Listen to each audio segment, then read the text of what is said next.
घरामध्ये येऊन शिवीगाळ आणि मारण्याची धमकी दिलेली आहे। ब्राह्मण द्वेष पसरवत असल्याचा आरोप इंद्रजित सावंत यांच्यावर करण्यात आला असून त्यांना आता धमकी देण्यात आलेली आहे आणि घरात घुसून मारू अशी धमकी देण्यात आलेली आहे।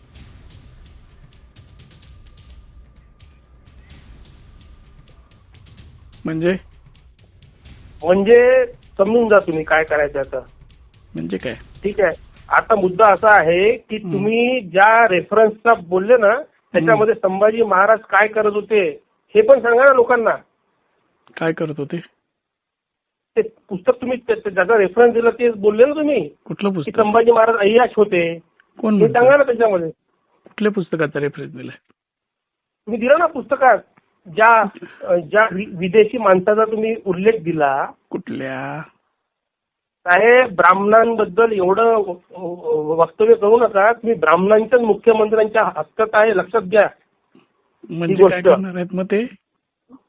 नाही, ब्राह्मणांच्या शासनामध्ये तुम्ही काम करताय, लक्षात ठेवा। हे कुणी आणि सांगितलं? रामचंद्र मधलं अमात्य कोण होते, बाजीप्रभू कोण होते, महाराजांना कोणी वाचवलं हे लक्षात ठेवा तुम्ही। कुणी वाचवलं? कोणी वाचवलं? बाजीप्रभू नसते तो महाराज नसा जिवंत, लक्षात ठेवा। अरे, हे कुणी सांगितलं तुम्हाला? नवीनच? काय नवीनच? बाजीप्रभू नसते तर महाराज गेले तुमचे पळून। कोण? तुमचे महाराज गेले पळून। पळून गेले? मग काय बोलताय तुम्ही?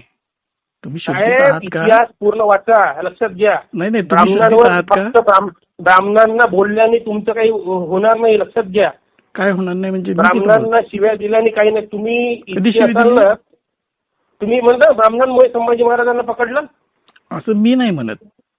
तो जो कोणता रेफरन्स दिला तुम्ही? कोणता दिला रेफरन्स? ब्रिटिशांचा पुस्तक वाचा ना, सांगा ना लोकांना जेम्स लेननी काय म्हटलं तर, who is the biological father of Shivaji, सांगा ना मग लोकांना। ते कशाला घाणेरडं सांगू? का ते घाणेरडी गोष्ट? ती घाणेरडी गोष्ट सोयीस्कर सांगाल का? उद्या कोणी तुम्हाला काय माहिती आहे शिवाजी महाराज? मग तुम्हाला माहिती काय बोललाय लोकांना? तुम्हाला माहित आहे?